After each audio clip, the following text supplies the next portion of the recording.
नमस्कार, मैं हूं अंकुर। आप देख रहे हैं सत्य हिंदी। एक नजर अब तक की सुर्खियों पर।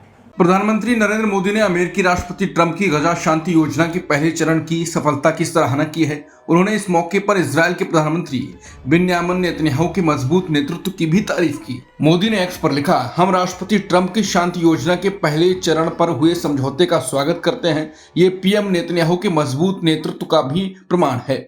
हमें उम्मीद है कि बंदी बनाए गए लोगों की रिहाई और गजा के लोगों के लिए मानवीय सहायता से उन्हें राहत मिलेगी और स्थायी शांति का रास्ता खुलेगा। गौरतलब है कि पीएम मोदी इससे पहले भी 2 बार ट्रंप की इस इजरायल फिलिस्तीन हमास शांति पहल की तारीफ कर चुके हैं।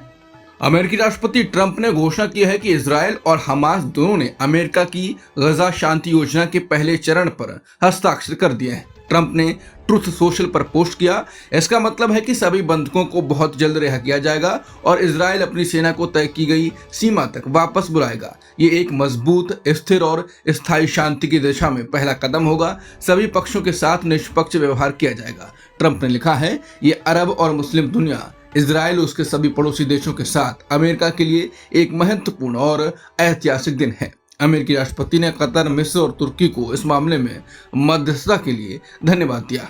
इजरायल के पीएम बिन्यामिन नेतन्याहू ने गजा शांति समझौते के पहले चरण को लेकर हमास और इजरायल के बीच हुई सहमति को इजरायल के लिए बहुत बड़ा दिन बताया। नेतन्याहू ने कहा कि वो गुरुवार को अपनी सरकार की बैठक बुलाएंगे ताकि इस समझौते को मंजूरी दी जा सके और इजरायली बंधकों को घर वापस लाया जा सके।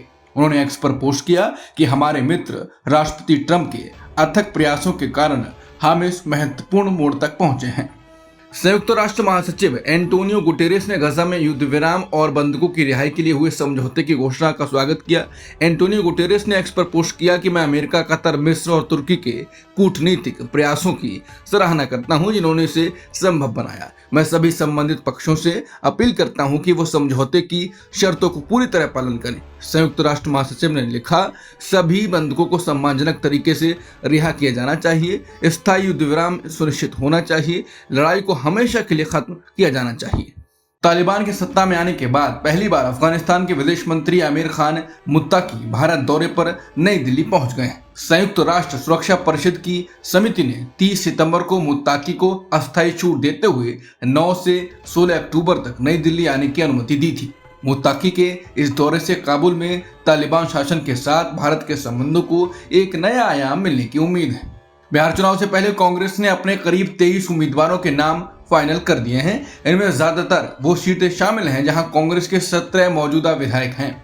पार्टी की केंद्रीय चुनाव समिति की बुधवार को ही बैठक में ये नाम तय किए गए। हालांकि आरजेडी और भाकपा माले जैसे सहयोगी दल कांग्रेस पर दबाव बना रहे हैं कि वो पिछली बार की तरह 70 सीटों पर नहीं बल्कि कम सीटों पर चुनाव लड़े। पिछले चुनाव में कांग्रेस ने 70 सीटों पर चुनाव लड़ा था, लेकिन जीत केवल 17 सीटों पर मिली। वहीं कांग्रेस का कहना है कि राहुल गांधी की वोटर अधिकार यात्रा के बाद राज्य में पार्टी की स्थिति पहले से मजबूत हुई है, इसलिए सीटों की संख्या कम नहीं की जानी चाहिए। बिहार विधानसभा चुनाव से पहले विपक्षी महागठबंधन ने सीट बंटवारे को अंतिम रूप देने के साथ साथ सत्ता में आने पर 3 उप मुख्यमंत्रियों की नियुक्ति की रणनीति बनाई है। राष्ट्रीय जनता दल और कांग्रेस के वरिष्ठ नेताओं ने बताया कि अगर महागठबंधन सत्ता में आता है तो दलित, मुस्लिम और अति पिछड़ा वर्ग समुदायों से एक डिप्टी सीएम नियुक्त किए जा सकते हैं। महागठबंधन का अनौपचारिक मुख्यमंत्री चेहरा आरजेडी नेता तेजस्वी यादव को बनाया गया है, जो पिछड़े वर्ग से आते हैं और पहले 2 बार उप मुख्यमंत्री रह चुके हैं। हालांकि उनके सहयोगियों ने अभी तक औपचारिक रूप से उनके नाम की घोषणा नहीं की है। तेजस्वी का मुकाबला एनडीए के मुख्यमंत्री नीतीश कुमार से होगा, जिनके पास वर्तमान में 2 उप मुख्यमंत्री सम्राट चौधरी जो कि ओबीसी हैं और विजय कुमार सिन्हा भूमिहार हैं।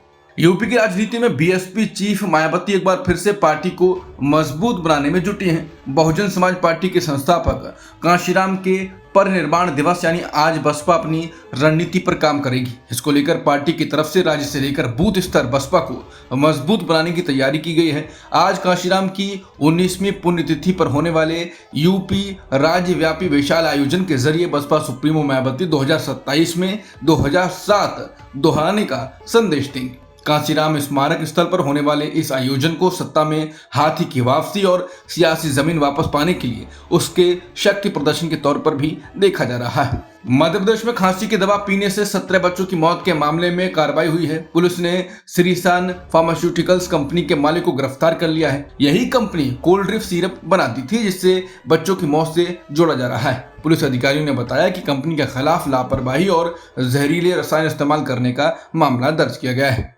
विश्व स्वास्थ्य संगठन यानी WHO ने भारत सरकार से ये स्पष्ट करने को कहा है कि क्या कोल्ड ड्रिप नाम की वो खांसी की दवा जिससे देश में 15 से ज्यादा बच्चों की मौत जुड़ी बताई जा रही है, अन्य देशों में भी निर्यात की गई थी। WHO के एक वरिष्ठ अधिकारी ने बताया कि अभी तक इस दवा पर कोई ग्लोबल मेडिकल प्रोडक्ट अलर्ट जारी नहीं किया गया है। WHO भारत के स्वास्थ्य अधिकारियों से जवाब मिलने के बाद ही तय करेगा कि अलर्ट जारी करना जरूरी है या नहीं। अब तक मध्य प्रदेश और राजस्थान में 5 साल से कम उम्र के कम से कम 17 बच्चों की मौत इस खांसी की दवा के सेवन के बाद हुई बताई जा रही है। जांच में सामने आया है कि इस सिरप में डायलिथिन ग्लाइकोल नाम का जहरीला तत्व मौजूद था। पीएम मोदी और कांग्रेस नेता पी चिदम्बरम के बीच 26/11 मुंबई हमले को लेकर जुबानी जंग छिड़ गई है। नवी मुंबई में एक जनसभा में पीएम मोदी ने कहा कि 2008 के हमलों के बाद कांग्रेस सरकार ने कमजोरी दिखाई और पाकिस्तान पर कार्रवाई नहीं की, जबकि सेनाएं तैयार थीं। उन्होंने आरोप लगाया कि विदेशी दवाओं में कांग्रेस सरकार ने हमला रोक दिया था। इस पर पूर्व गृह मंत्री पी चिदम्बरम ने कड़ी प्रतिक्रिया दी। उन्होंने एक्स पर लिखा कि पीएम मोदी के बयान के तीनों हिस्से गलत हैं। निराशा होती है कि देश के प्रधानमंत्री ने ये बातें गढ़ी और मुझे दोषी ठहराया। दरअसल चिदम्बरम ने एक इंटरव्यू में कहा था कि मुंबई हमले के बाद अंतर्राष्ट्रीय दबाव था कि भारत सैन्य कार्रवाई से बचे, लेकिन उन्होंने ये नहीं कहा कि सेना तैयार थी और सरकार ने रोका। ब्रिटेन के प्रधानमंत्री कियर स्टारमर ने कहा कि भारत और ब्रिटेन के बीच होने वाला फ्री ट्रेड एग्रीमेंट यानी FTA दोनों देशों के लिए बेहद बड़ा और ऐतिहासिक मौका है। उन्होंने कहा कि इस समझौते से मिलने वाले अवसर अद्वितीय यानी अनपैरेलल्ड हैं। कियर स्टारमर भारत के प्रधानमंत्री बनने के बाद पहली बार भारत दौरे पर आए हैं। अपने दौरे की शुरुआत करते हुए उन्होंने कहा कि भारत और ब्रिटेन के बीच व्यापार, निवेश और टेक्नोलॉजी के क्षेत्र में बड़ी साझेदारी की संभावनाएं हैं। दोनों देशों के बीच ये मुक्त व्यापार समझौता लंबे समय से बातचीत में है और अब उम्मीद है इस दौरे के दौरान इसमें नई प्रगति हो सकती है। भारतीय मूल के सांसद रो खन्ना और कांग्रेस वुमन डेबोरा रॉस ने बुधवार को अमेरिकी राष्ट्रपति ट्रंप को एक चिट्ठी लिखी। इस चिट्ठी पर 19 सांसदों ने हस्ताक्षर किए हैं। इन नेताओं ने ट्रंप से कहा कि वो भारत के साथ बिगड़ते रिश्तों को सुधारने के लिए तुरंत कदम उठाएं। सांसदों का कहना है कि ट्रंप प्रशासन की नई टैरिफ नीति दोनों देशों के रिश्तों को नुकसान पहुंचा रही है। ट्रंप सरकार ने हाल ही में भारतीय सामान पर 50% तक टैक्स बढ़ा दिया है, जिससे अमेरिकी उपभोक्ताओं और उद्योगों को भी नुकसान हो रहा है। सांसदों ने चेतावनी दी है कि अगर ये नीति जारी रही तो भारत अमेरिका साझेदारी पर बुरा असर पड़ेगा। अब तक की खबरों में इतना ही। बाकी खबरों के लिए बने रहिए सत्यहिंदी.com के साथ। Copyright disclaimer under Section 107 of the Copyright Act 1976. Allowance is made for fair use for purposes such as criticism, comment, news reporting, scholarship, and research. Fair use is a use permitted by copyright statute that might otherwise be infringing.